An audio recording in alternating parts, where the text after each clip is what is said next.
Assalamualaikum warahmatullahi wabarakatuh. Perkenalkan, nama saya Elina Hidayah. Saya Zahra Salsabila. Di sini kami berdua ingin mengobrol mengenai dari pertanyaan-pertanyaan tentang filsafat ilmu matematika yang bertema tentang ontologi matematika. Selamat menyaksikan. Oke Nelly, sebenarnya aku tuh masih bertanya-tanya nih, apa sih yang dimaksud tentang abstraksi dalam matematika, Nelly? Abstraksi dalam matematika itu kemampuan untuk menyederhanakan atau menggeneralisasi aspek-aspek dari realitas agar dapat dianalisis secara matematis, atau lebih umumnya itu menyederhanakan sesuatu agar mudah untuk dipikirkan. Nah, proses ini melibatkan penghilangan detail-detail yang spesifik dan fokus pada hal-hal yang umum saja. Seperti halnya contohnya itu ada satu jeruk, satu apel, ataupun satu mangga. Kita itu tidak terfokus dari jenisnya. Kalau dari jenisnya kita lihat itu ada 3 kan, ada apel, ada jeruk, ada mangga. Tetapi kita itu terfokus dari angkanya, ada satu jeruk, satu apel, satu mangga. Jadi kita dari angkanya, walaupun jenisnya berbeda tetapi memiliki angka dan jumlah yang sama, seperti itu. Nah, di dalam matematika itu kan ada titik, garis, dan angka. Nah, sebenarnya di dunia nyata itu ada nggak sih? Oke, sebenarnya ada nggak ya?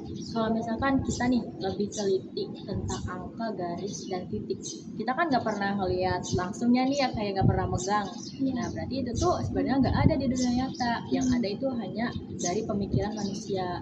Contohnya kayak titik. Titik itu kan suatu penanda atau suatu penanda posisi. Misalkan titik A berada di sini.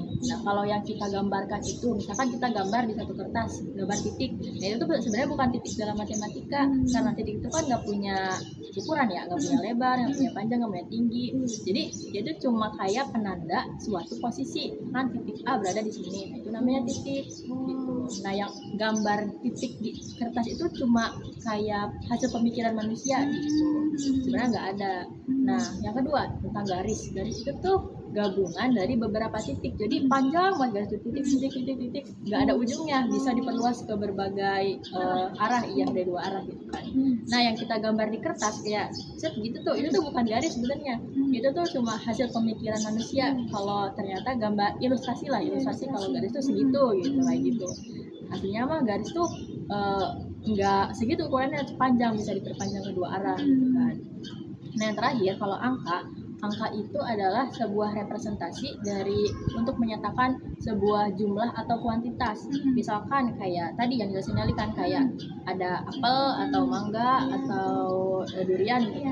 Nah, untuk kita gampang nyebutnya nih, jadi si ilmuwan tuh menciptakan sebuah simbol untuk menyatakan kuantitas tersebut. Kayak misalkan ada apel. Masa kita nyebutnya apel? Pasti kan supaya lebih mudah menciptakan nih, kayak itu tuh apel ada 3 gitu. Nah, munculnya 3 tuh dari situ gitu, untuk menyatakan suatu agar lebih mudah ya. Betul, untuk menyebutkan bahwa masa kita mau, misalkan apelnya ada banyak, kita mau apel. Iya, nggak mungkin dong kalau 50 ya. apel gitu, nggak mungkin. Jadi kita para ilmuwan tuh menciptakan angka-angka tersebut untuk memudahkan dalam penyebutannya gitu. Nah, sekarang kan udah berkembangnya matematika tuh, ada bilangan kompleks, bilangan real, bilangan macam-macam lah gitu ya. Nah, itu tuh mengikuti perkembangan juga para ilmuwan tuh, karena kan dulu kita cuma kenalnya, orang-orang dulu ya, cuma 1, 2, 3 bilangan asli kan itu kan. Nah, untuk mengukur suatu benda itu kan nggak mungkin dong pakai bilangan asli, karena kan untuk mengukur pasti ada koma-komanya atau bilangan desimal. Betul. Nah, makanya ilmuwan menciptakan yang namanya bilangan kompleks. Nah, dari situlah muncul beberapa penemuan tentang matematika gitu. Karena kan dalam matematika itu adalah abstraksi dari pesan alam semesta. Yes, itu guys. Seperti itu. Gimana kalian untuk menonton video saya? Semoga dapat dipahami ya.